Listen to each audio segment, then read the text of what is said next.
É um prazer estar aqui com vocês. Agradeço o convite do professor Márcio, de toda a equipe. Prazer conhecê-los e vou trazer então um pouquinho, continuando aí a fala da professora Maria Regina, pensando em quais são as evidências científicas que nós temos mais recentemente acumulado e como que isso se relaciona com a nossa alfabetização. Então, eu vou começar com uma historinha que foi citada pelo professor José Moraes, que é quem vai estar aqui na quarta-feira. Então, aproveitem porque ele é muito bom. Ele contou a seguinte história, que é uma história real. Tinha um senhor na Grécia que falava grego e lia e escrevia em grego, ok? Esse senhor foi para os Estados Unidos e desenvolveu a família lá, tal, e já era velhinho, começou a ficar cego. E ele sabia que ele iria ficar cego daí a um tempo. E ele amava ler. E ele sabia que ele ia ficar cego e que ele não ia mais poder ler. Então, o que ele fez? Ele chamou a netinha dele, que devia ter seus 5, 6 anos, e ele ensinou a neta a decodificar grego. A neta era americana, a neta falava e estava aprendendo a ler e escrever em inglês. Não tinha a menor intenção. Grego são outras letras, inclusive, né? Então, ele ensinou a neta a decodificar o grego. O que é decodificar? Ela via aquela letrinha, aquele conjunto de letras, e ela pronunciava aquilo em voz alta. Ela não sabe grego. Ela não tinha a menor ideia do que aquelas coisas significavam. E com o tempo ele realmente ficou cego. E aí a netinha então pegava aqueles livros em grego, lia em voz alta o livro e o senhorzinho que estava cego ouvia e entendia. Ok? Aí ele pergunta, é o livro dele, A Arte de Ler, ele cita esse exemplo e ele pergunta pra gente, que é leitor do livro, quem está lendo nessa situação? O que vocês acham?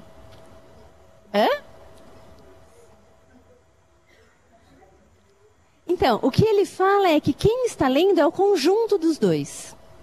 Ok? Quem está lendo é o conjunto. Qualquer um dos dois, independentemente, separadamente, não está lendo. Está fazendo uma parte do que a gente deve considerar ler. Então, ler, como a professora Maria Regina falou, é tanto eu transformar aquele símbolo impresso em uma fala, quanto eu compreender o resultado dessa conversão. Se eu tiver um dos dois elementos apenas, a minha leitura não é uma leitura plena, não é uma leitura competente, é uma leitura parcial. Então, nós, enquanto alfabetizadores, precisamos pensar nos dois processos, porque os dois processos são igualmente importantes. Se eu deixar um dos dois de lado, a leitura não vai ser competente, a leitura vai ser parcial. E como a professora falou, é uma multiplicação. Né? Então, se eu não tiver um dos dois, eu não tenho a competência. Então, esse exemplo mostra bem assim concretamente para a gente, né, que a competência em leitura precisa desses dois processos, processo de decodificação e processos de compreensão, ok? Isso fica claro nos modelos mais atuais de leitura. Então, essa é uma outra representação que o João Batista traz, né? Então, já estou citando os dois próximos palestrantes, né? E ele mostra isso, né? A nossa competência de leitura é como se fosse uma corda. E como a corda tem vários fios, a corda é mais forte à medida em que ela tem fios e fios mais fortes, mais bem consolidados.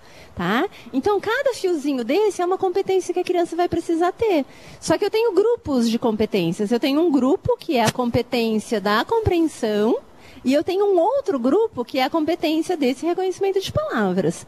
Dentro do grupo de compreensão, eu tenho vocabulário, eu tenho a estrutura sintática, eu tenho conhecimento de diferentes gêneros e textos literários, eu tenho conhecimento de mundo. Ok? Tudo isso, cada um desses é como se fosse, é uma metáfora, né? Mas cada um desses é como se fosse uma corda, um fiozinho ali da corda. Só que eles estão no grupo da compreensão. E eu tenho outro grupo, então, do reconhecimento, que é o que a netinha fazia, que é transformar o símbolo escrito em fala, que também tem várias cordinhas, também tem várias formas de eu fazer isso. E eu vou entrar um pouquinho mais para frente nessas diferentes formas de compreensão. Tá? Então, como que a gente sabe? Aí eu vou tentar trazer um pouquinho juntando com a neurociência, com as evidências que a gente tem. O que a gente sabe? Que o que a netinha fazia, quer dizer, o que essa decodificação que ela fazia, tem várias formas da gente fazer. Por exemplo, quando a gente lê isso, ou isso, É? Quais são as características dessas palavras? Elas têm uma cor, elas têm um contexto, elas têm um formato visual que ajuda a gente a reconhecê-las. É o que as nossas crianças pequenas já fazem, né? Às vezes a criança tem lá 2, 3 anos de idade e ela olha para o Coca-Cola e já lê, entre aspas, Coca-Cola. Ela vê aquele rótulo, ela já sabe que é Coca-Cola. Ou McDonald's, ou enfim, né? Eu pus o Google porque hoje em dia é capaz dela saberem mais o Google do que o McDonald's, né? Então, enfim, são logos, né? São logos que a gente usa na nossa sociedade. Nós usamos e as crianças também usam. É uma forma de reconhecimento de palavras. Mas nós também conseguimos ler isso. Vocês conseguem ler em voz alta? Vamos lá. Ok, né?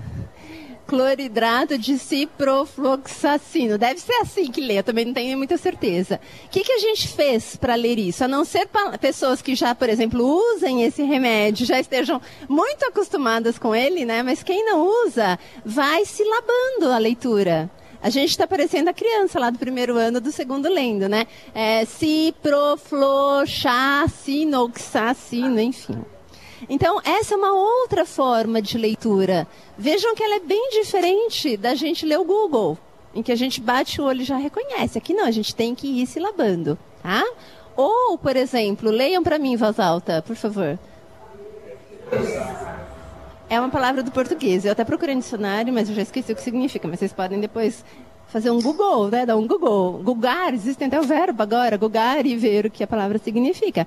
Mas, de novo, é uma palavra real, são palavras reais do português, que para ler nós usamos uma outra estratégia. Por quê?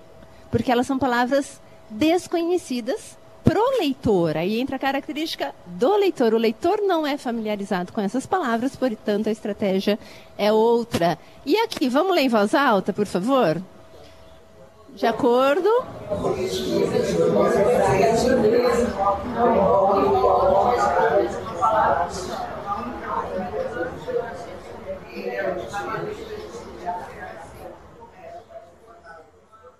Tá. É legal, né? Porque isso aqui é o oposto disso aqui, né? Se a gente fosse ler esse texto desse jeito, a gente ia ler tudo errado. Quer dizer, a gente ia ler certo, mas estaria errado. A gente não faria sentido, a gente não teria a compreensão do texto. Então, para esse tipo de texto, a gente usou outra compreensão, outra forma de reconhecimento de palavras. Então, é isso que a literatura mostra, que cada uma desses jeitos de reconhecer ou de fazer aquela partinha que é o que a menina estava fazendo, né? Cada um desses jeitos pode ser usado.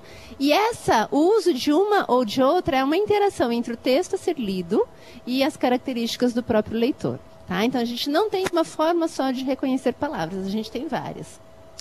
Agora, o que as pesquisas também mostram? Que a nossa tendência natural, quer dizer, se não existisse escola, se não existisse professor, se a gente deixasse as crianças só em contato com leitura, a tendência natural do ser humano é ler da primeira forma. É ler como a gente lê o Google e a Coca-Cola, tá? Então, é tratar as coisas escritas como se elas fossem desenhos. E as evidências disso, vou fazer um pouquinho com vocês. Vamos lá de novo. Vamos supor que eu estou ensinando um alfabeto novo para vocês, tá? E aí eu falo, ó, isso aqui é pés, a palavrinha pés. Isso é a palavra diz e isso é a palavra ela. O que está escrito aqui? Difícil um pouco. Vou dar uma dica para vocês. Esta palavra pés se divide em 3 pedaços. Esse pedacinho é o som P, esse é o E e esse é o S. E assim por diante. E agora, o que está escrito aqui é a mesma palavra.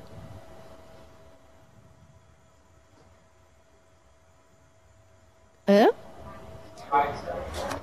Pai. Ok. Todo mundo entendeu o princípio? Né?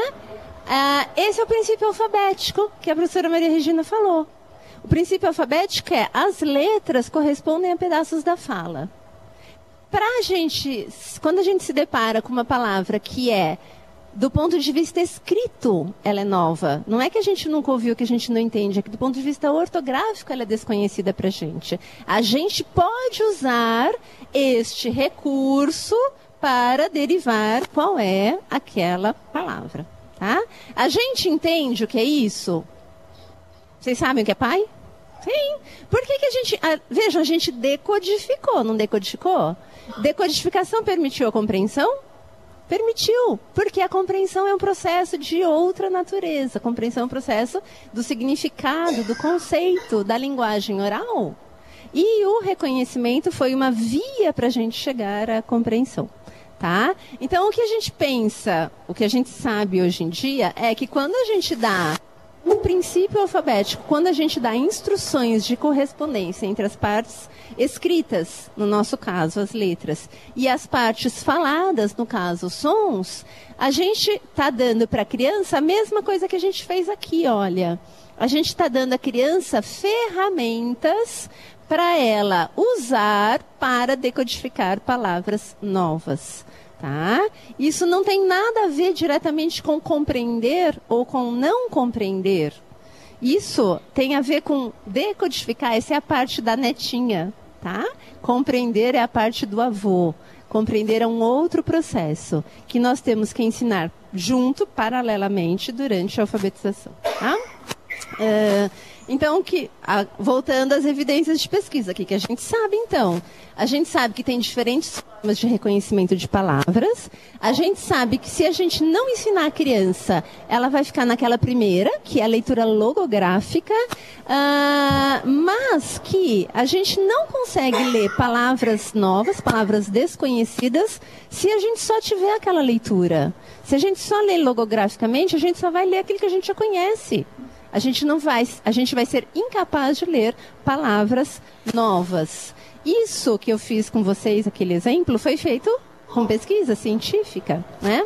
Então, é um estudo de 2015, um estudo depois, né, do século atual, né, do milênio atual, que fez exatamente isso. Olha que interessante, os pesquisadores queriam saber assim, você, professor, o jeito que você ensina em sala de aula faz alguma diferença no cérebro da criança? Vocês acham que faz ou não?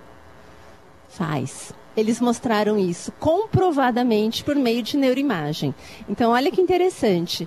Eles ensinaram, e aí eram até adultos, hein? Não eram nem crianças. Mesmo assim, teve diferença. Eles ensinaram adultos nesse novo alfabeto, como eu mostrei a primeira vez para vocês, a palavra como um todo. E depois, eles mostraram para os adultos, dividindo e segmentando as palavras nos seus fonemas. Tudo bem? Então, um método mais global e um método mostrando a correspondência letra-som. E os pesquisadores fizeram a neuroimagem desses adultos. Então, eles viram quais eram as regiões do cérebro que respondiam quando o professor dava uma instrução global ou quando o professor dava uma instrução dividindo por fonemas. E o que eles viram foi muito interessante. Olha, quando a gente separa por fonemas, quando a gente dá essa dica do código alfabético para os adultos, no caso, eles ativavam regiões de hemisfério esquerdo. Tá certo, porque hemisfério esquerdo é a região responsável pela linguagem, tá? Quando a gente não dá essa dica, quando a gente faz só a palavra como um todo, não fala da relação entre letra e som, a área ativada é a área de hemisfério direito. O que o hemisfério direito faz? Ele processa desenho, ele processa objetos. Olha que interessante, Emília Ferreira já falava isso. Lembra a distinção que a criança começa a fazer entre letras, né, linguagem e outros códigos? Então, isso depende da instrução que o professor dá. Hoje a gente sabe, por esses estudos de neuroimagem. Se você não der uma instrução explícita entre a relação letra e som, a criança vai tender a ficar tratando a palavra escrita como se fosse um desenho. Não só comportamentalmente, mas neurologicamente. Quem vai responder quando ela olhar uma palavra escrita, quem vai responder é o hemisfério direito, que processa objetos. A criança só passa esse processamento para o hemisfério esquerdo quando ela começa a fazer a relação entre letra e som. Isso é muito importante, porque isso mostra que você, professor, o que você faz em sala de aula favorece a criança a entender que a palavra escrita não é um objeto, ela é um signo linguístico. Ou desfavorece essa compreensão por parte dela, tá? Então, a nossa tendência natural, sem a escola, sem o professor, é continuar tratando palavras escritas como se fossem desenhos. É continuar, entre aspas, lendo pelo hemisfério direito.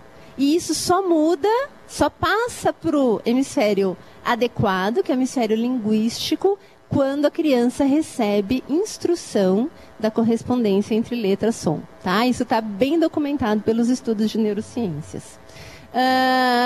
Esse foi um outro estudo, né, porque aquele lá foi um estudo artificial, né, mas aqui foi um estudo real, feito com um adulto analfabeto, pelo pessoal do Hospital Sara Kubitschek de Brasília, junto com o DAN. E o que eles fizeram? Então, eles trabalharam com um adulto, então, estudo de caso, né, que era analfabeto, e ele começou a ser alfabetizado, então, nesse estudo, depois de adulto. E eles foram fazendo essa neuroimagem, quer dizer, quais foram acompanhando as mudanças cerebrais que foram tendo com a alfabetização.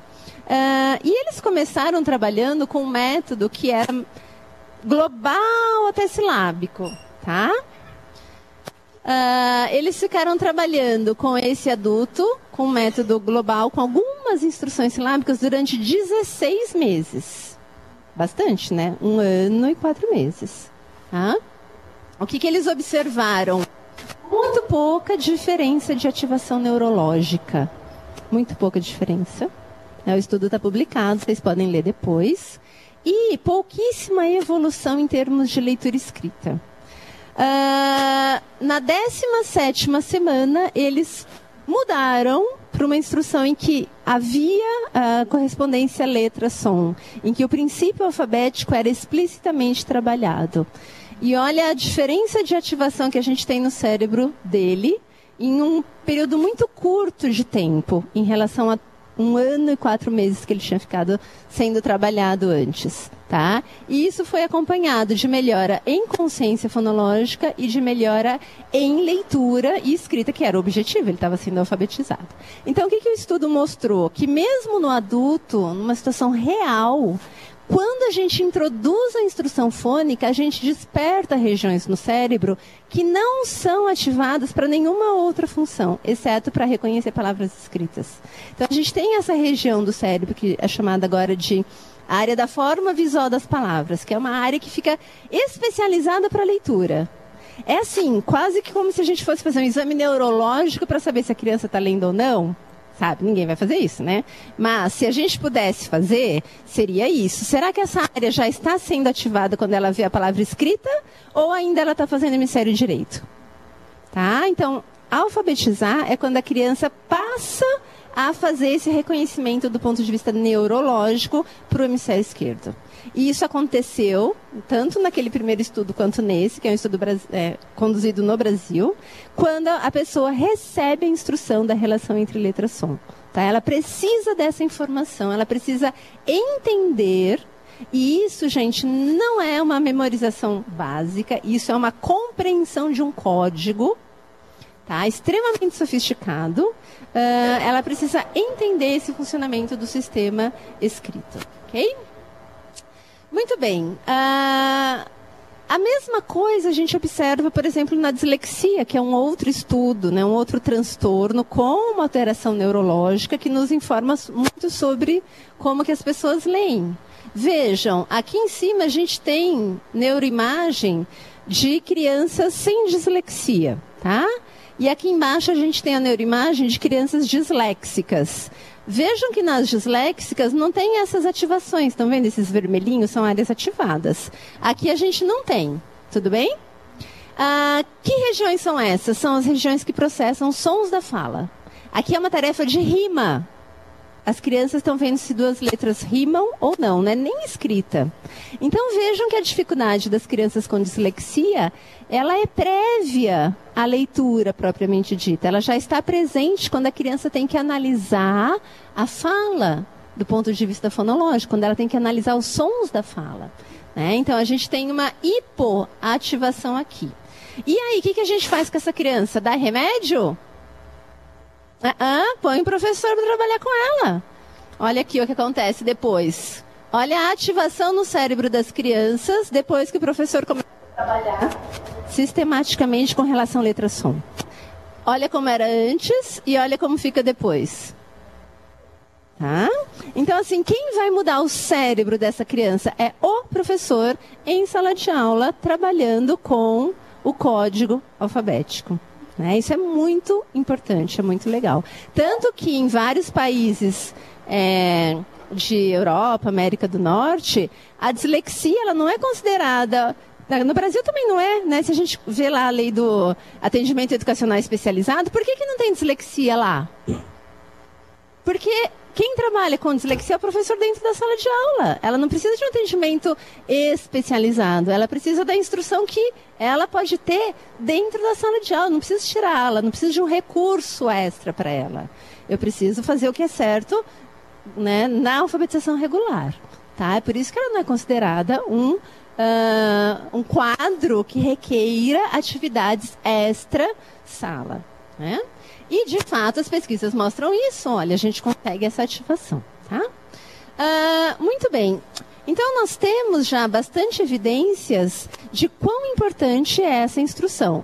É só ela? Não, lembra que tem todo outro a área da compreensão? Então, o que nós precisamos fazer? Um balanço entre essas duas formas de instrução. Compreensão e reconhecimento de palavras, porque as duas são fundamentais para a gente poder ler de uma forma competente. Tá? Com esses resultados todos advindos dos estudos das neurociências, o que aconteceu em vários países? Eles revisaram as suas instruções curriculares, os seus PCNs, né, as suas diretrizes. Então, nós tivemos, dos anos 2000 para cá, vários países mudando as suas diretrizes curriculares. Tá? Eu vou dar 3 exemplos só para a gente, mas tem muitos outros. Depois, se vocês quiserem, vocês podem procurar. Primeiro, Reino Unido, né? Os parâmetros curriculares deles são muito lindos. Acho que vale a pena a gente ler. Né? Eu trouxe aqui só um resuminho. Eles falam claramente que o objetivo pedagógico na alfabetização deve ser em 3 níveis. Eu tenho o nível da palavra, eu tenho o nível da oração e eu tenho o nível do texto. Todos são importantes. Eu tenho que trabalhar com os 3 níveis. Tá? Então, ele chama isso de holofotes. Olha, todos os holofotes são importantes. Mas o equilíbrio entre eles varia, dependendo do estágio em que eu estou na leitura. Então, o que eles dizem? O que eles mostram? Que na primeira fase do ensino, e aqui não tem muita idade, né? Pensa assim, minha criança está alfabetizando no pré. Se a minha criança está sendo alfabetizada no primeiro ano, é primeiro ano. Então, assim, a primeira fase da alfabetização formal, tá? Nessa primeira fase, deve haver uma ênfase forte e sistemática no ensino fônico. À medida em que os alunos ganham fluência, o ensino muda a ênfase para uma leitura avançada e habilidades de composição no nível do texto. Olha que interessante que eles colocam. A sequência precisa ser correta para o ensino e aprendizagem efetivos da leitura. Tá? E continuando, eles estão falando isso em 2000, esses parâmetros são de 2000, lá no Reino Unido. Os professores têm sido cautelosos demais com o ensino fônico.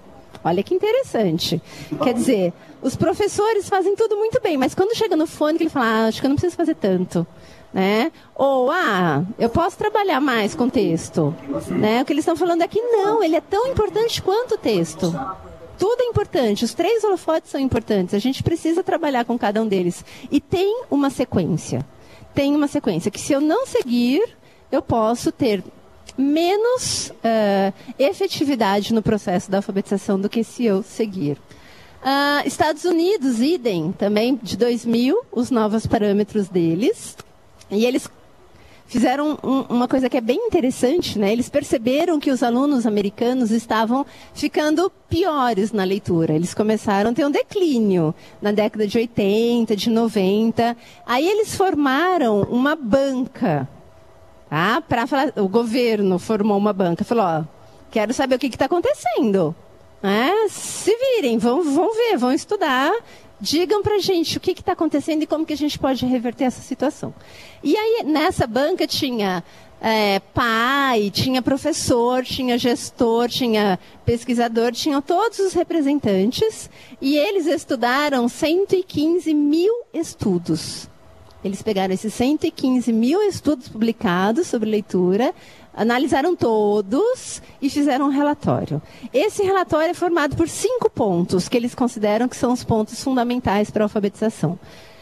Alfabeto, primeiro ponto, que é ensino de consciência fonológica e ensino dos sons, das correspondências entre letra e som. Segundo ponto, fluência, é um ponto importante também. A criança tem que ser exposta a atividades que permitam aumentar a fluência. Senão eu vou ter lá no 5º ano, no 6º ano, uma criança que até decodifica, que até entende, mas que é tão lenta no processo que quando ela chega no final do texto, ela já esqueceu o começo. E aí ela já não sabe mais do que o texto se trata. Tá? Às vezes não é um problema de compreensão em si, às vezes é um problema de fluência. Então eles colocaram fluência como segundo ponto. Terceiro ponto, compreensão, porque não adianta nada a criança saber decodificar e ter fluência se ela não tem vocabulário, se ela não tem compreensão de gêneros literários, se ela não tem compreensão de estrutura sintática. Então, toda a parte da compreensão é fundamental. A formação do professor, porque se não tiver formação do professor, nada disso adianta, porque é o professor que vai trabalhar com todas essas coisas com a criança, e uso de tecnologias. Tá? Então, bem interessante também os parâmetros deles. E a França? A França, a gente sabe, né, que tem uma tradição aí da ênfase na criança como atora, né, como um ator importante do processo de alfabetização. Mas eles também revisaram seus parâmetros curriculares. E eles colocam que há uma necessidade na sala de aula de juntar a decodificação com a construção do significado. Exatamente aquela equação. Exatamente. Então, não dá para trabalhar só uma e deixar a outra. Eu preciso fazer com as duas coisas. Né? E eles colocam, olha que interessante, ó, a aquisição de leitura na abordagem fônica esclarecida não é um processo de treinamento mecânico, como, né, pode-se achar leigamente, mas pertence, ao contrário, ao domínio da descoberta do pensamento. Então, a criança tem que ser um sujeito ativo que pensa, que raciocina para usar o código alfabético. Então, isso deve estar muito longe de um treinamento, de uma instrução mecanicista. Tá? Os parâmetros franceses fazem questão de deixar isso muito claro. E saiu recentemente, agora 2015, uma nova diretriz francesa para a pré-escola. A gente fala tanto da educação infantil, né? Que eles falam para crianças aí de 2 a 5 anos? Olha, eles falam que nessa fase a gente precisa trabalhar com alguns pontos. Por exemplo, vocabulário. Tem que expandir o vocabulário da criança. Ela tem que ouvir história, ela tem que ter projeto, ela tem que expandir esse vocabulário. Uso da escrita, uso social, que a gente vai chamar depois de letramento, né? Tem que começar aqui. Para que serve a escrita? Qual que é a função da escrita? E 2 aspectos fundamentais, que acho que é isso que talvez faltem nos nossos parâmetros, né? Descoberta do princípio alfabético. Então, a criança precisa compreender as relações entre letras e sons. E desenvolvimento de consciência fonológica. O professor de educação infantil precisa trabalhar, estimular a consciência fonológica nas suas crianças. Tá? Então, esses são os parâmetros para a educação infantil na França. Né? Nós temos no Brasil, e eu vou mostrar um pouquinho de algumas atividades baseadas em instruções fônicas, só para exemplificar. Tá? Então, a gente vai começar, e isso pode ser lá na educação infantil, ou pode ser no ensino fundamental, a gente vai trabalhar com consciência fonológica, né? A professora Regina já falou. O que é consciência fonológica? Consciência fonológica é a criança entender que o que a gente fala pode ser quebrado, pode ser segmentado em frases, em palavras e depois em pedaços menores que as palavras, como as rimas, as sílabas e, por fim, os fonemas. Então, uma das primeiras consciências que a criança precisa adquirir é a consciência de palavras. Como fazer isso? Todo mundo acho que concorda que a criança precisa do lúdico, né? Que a criança, quando a gente acrescenta a ludicidade a uma atividade, isso fica mais interessante para ela. Então, muitas das atividades de consciência fonológica são jogos, são brincadeiras. Porque a gente pode, inclusive, começar na educação infantil e pode continuar ao longo do ensino fundamental, tá? Então, por exemplo, essa é uma atividade bem gostosinha, eu não vou fazer aqui com vocês por conta do nosso tempo, mas que a gente pode, por exemplo, chamar as crianças numa sala de aula e cada criança pode ser uma palavrinha de uma frase, por exemplo. Eu vou falar a frase, o menino comeu esse bolo. E aí eu chamo as crianças à frente. Daí cada criança vai ser uma palavra. Por exemplo, o menino comeu esse bolo. E elas estão aqui na frente, a gente está brincando. Aí vamos fazer, vamos brincar que o O foi sentar. Tá? O O foi sentar. O que sobrou? Menino comeu esse bolo. Quem que pode vir no lugar do O para a frase fazer sentido? Este? Aquele? Tá? E aí eu posso tirar, entendem o princípio da atividade? Eu posso tirar o bolo. Aí, de repente, a pessoa fala assim, então ficou, este menino comeu esse bolo, nem lembro o que eu tinha falado mais, né? Esse bolo, aí a pessoa põe assim, carne. Aí a gente vai brincar, esse menino comeu carne, tá certo?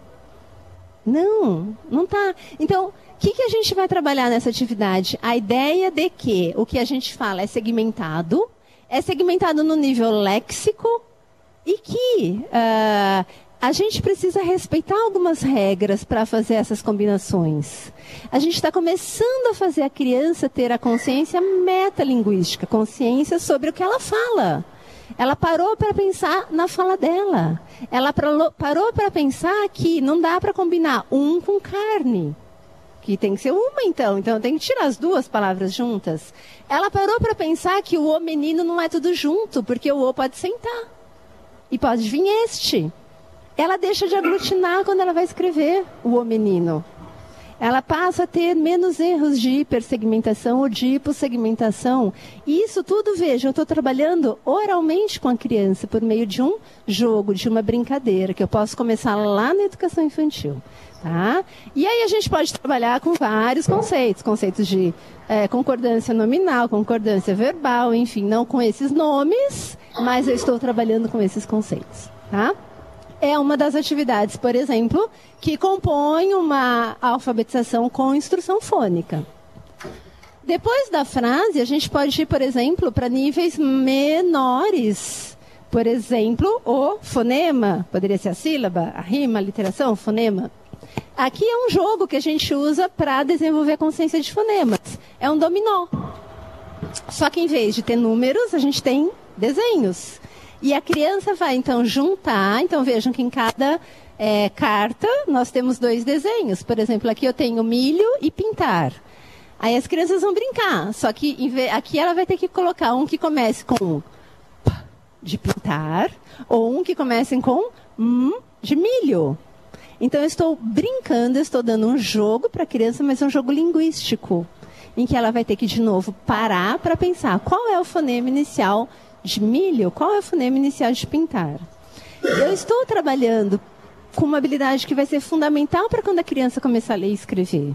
Por quê? Quando ela for escrever milho, ela vai já saber que milho começa com esse som que é o mesmo de macaco, ou do nome dela, Marcelo.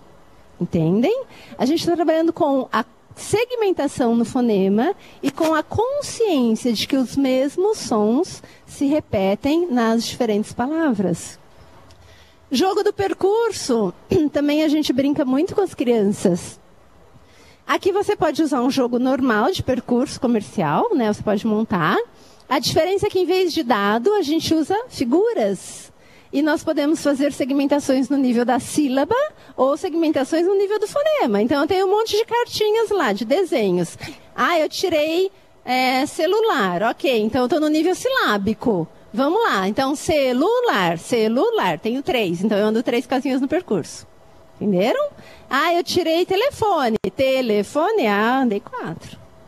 Então, eu estou trabalhando com a criança de um jeito lúdico, o que é segmentação silábica. Entendem como não é uma questão de ser retrógrado ou ser...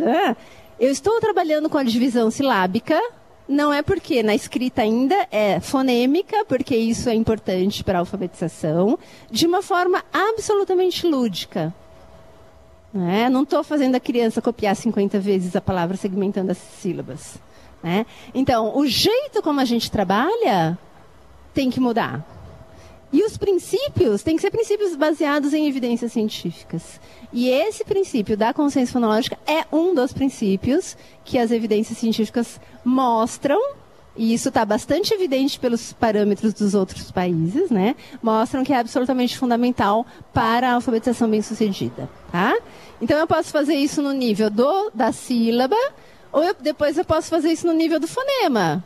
Então, se eu tirei sofá, cartinha do sofá, e eu estou no fonema, a criança vai ter que pensar nos sons que compõem sofá. Vamos pensar. Sofá. A. 4. Ela vai andar 4 casinhas no percurso. Tudo bem? Forma super lúdica de trabalhar com uma habilidade que é muito difícil, que é a consciência de fonemas.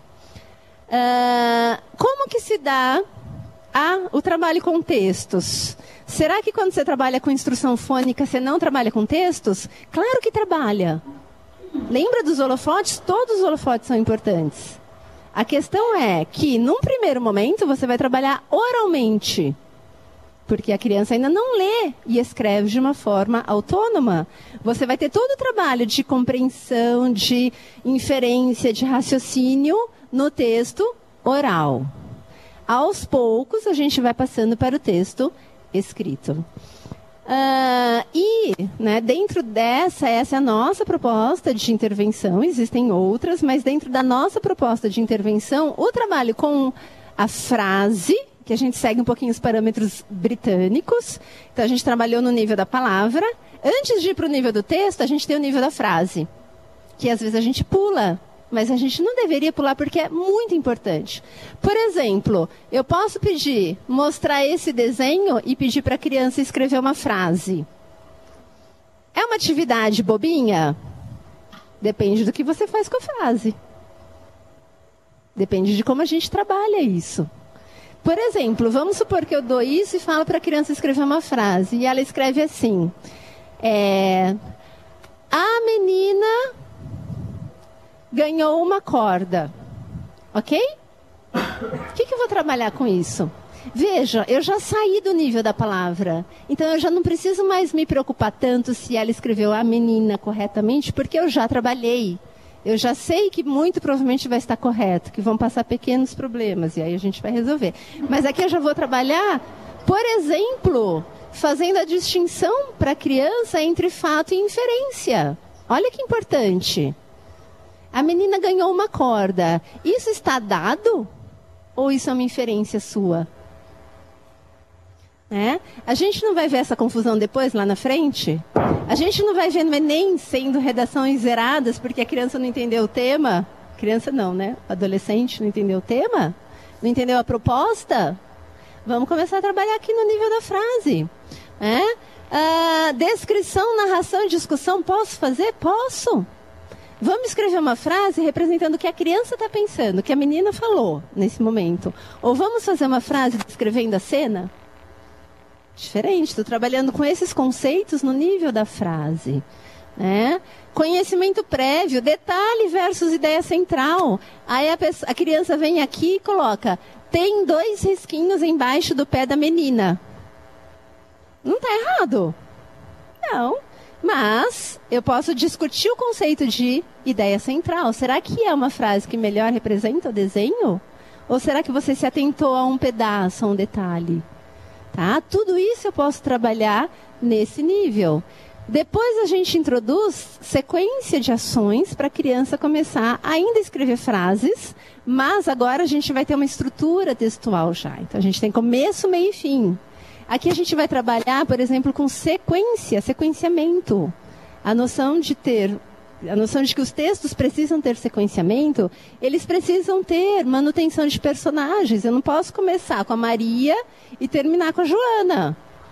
Ou, se for, eu preciso explicar por que ela mudou de nome. Tá? Precisa ter uma lógica. Depois disso é que eu vou... Então, vejam, lembra dos parâmetros lá britânicos. Trabalhei no nível da palavra, trabalhei no nível da frase, estou trabalhando no nível do texto agora. Tá? Nós temos esses procedimentos informatizados, são jogos, né, que a criança pode fazer. E deixa eu mostrar rapidinho os resultados das pesquisas, porque essa é uma outra questão importante. Muitas vezes as propostas são feitas e não são seguidas de estudos. Eu fiz isso porque eu achei legal. Tá, funciona? Antes de você me dizer para eu fazer, veja se funciona e me mostra que funciona. Aí eu vou pensar. Então a gente foi ver se funciona. Esse foi um primeiro estudo que nós verificamos a porcentagem de tempo que o professor dedicava no primeiro ano, tá, de escolas públicas. Porcentagem de tempo que ele dedicava à alfabetização, com base em fonemas e com base em textos, logo no primeiro semestre de alfabetização. E correlacionamos com o desempenho das crianças. E o que nós observamos foi que quanto mais tempo os professores dedicavam ao ensino de fonemas, maior o desempenho das crianças, tanto em leitura de palavras isoladas, quanto em compreensão de sentenças já escritas. E um dado mais chocante é que, quanto mais tempo os professores começavam a alfabetização com base em textos, pior era o desempenho das crianças. Tanto na leitura de palavras isoladas, quanto na compreensão de texto. Gente, isso é dado. Isso não é eu gosto, eu não gosto, eu quero, eu não quero. São resultados. Por quê? Quanto mais tempo o professor trabalha com texto, nesse momento pior é para a criança. Porque a criança não tem os outros requisitos. Ela não tem consciência fonológica, ela não tem conhecimento entre letra e som. O trabalho com o texto nessa fase vai ser só um trabalho oral. Eu deixei de desenvolver as outras habilidades. Eu não estou fazendo a neta e o avô. Eu estou fazendo só o avô. Eu esqueci da neta. Tá? Então, a gente precisa prestar muita atenção para cuidar desse equilíbrio ao longo da alfabetização. E aí nós fizemos estudos trabalhando com os professores e com grupos de crianças, né? Tem os dois tipos de estudos, oferecendo intervenção com instruções fônicas para um grupo e comparando os resultados. Né? E aqui eu também não vou detalhar muito os gráficos, mas, enfim, a gente tem as evidências científicas mostrando que quando a gente introduz essas atividades, as crianças, de fato, têm uma progressão importante e elas chegam no nível das crianças que já estavam com bons desempenhos na sua sala de aula. Tá? Então, a gente tem melhoras em consciência fonológica, em leitura, em escrita. Os resultados permanecem no ano seguinte, quer dizer, eu trabalho com a criança, por exemplo, no pré, em escola particular, a gente fazia no pré, que é o ano de alfabetização. No primeiro ano, elas ainda estavam com ganhos. Ou na escola pública, a gente fazia no primeiro ano, no segundo ano, elas ainda tinham ganhos. Então, o ganho não se esvai, o ganho permanece. Tá? Então, vários estudos mostrando. E aqui é uma tabela, né? Eu sei que tabela numérica assim, é meio chato, mas é importante da gente entender rapidinho. É o resultado das crianças em consciência fonológica. Tá? Comparar crianças de escolas públicas comparadas a crianças de escolas particulares. Então, primeiro, aqui imaginem que a média era 100. A média das crianças era 100, da escola particular. As crianças da escola pública, vejam, tinham média de 40 e poucos. Então, elas acertavam menos da metade de itens do que as crianças de escola particular. Primeira coisa. Tá? As crianças que participaram da intervenção passaram de 40 e poucos para 80 e poucos. Intervenção feita pelo próprio professor em sala de aula de escola pública. Então, não é nenhuma uma maravilha, falar, foi alguém que veio lá da universidade fazer? Não. O professor, ele mesmo, capacitado, fazendo essa intervenção. Então, vejam a diferença que a gente tem de resultado, tá? Então, as crianças aprendem se a gente ensinar. As crianças do grupo controle, quer dizer, as crianças que continuaram na sala de aula sem uma capacitação do professor para consciência fonológica, vejam, elas estavam com 46, elas diminuíram para 39.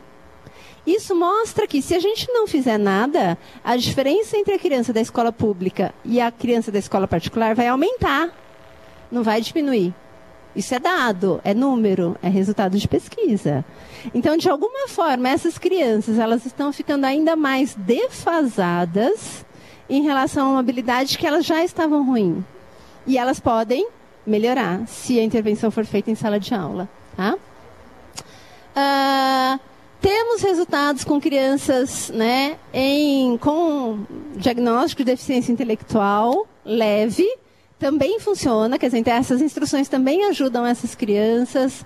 Temos resultados em EJA, né, Educação de Jovens e Adultos, também em que a introdução das instruções fônicas melhora o desempenho deles em relação a grupos que não tiveram essas instruções e que continuaram com o currículo regular da escola. Então, né, só para fechar, há muitas evidências científicas que mostram nós precisamos equilibrar melhor os nossos holofotes. Por que aqui eu estou falando mais da instrução fônica do que da compreensão? Porque a compreensão a gente já trabalha. O que está faltando, o que as pesquisas mostram que está faltando no Brasil, é a mesma coisa que estava faltando nesses outros países. É a gente equilibrar melhor, trazendo o ensino do princípio alfabético, instruções fônicas, correspondências, letra som. Tá? A parte de compreensão está legal, continue legal, não é para tirar não. Deixa, acrescenta instrução fônica, porque isso vai melhorar o desempenho das crianças na leitura e na escrita. É isso, gente. Obrigada pela atenção.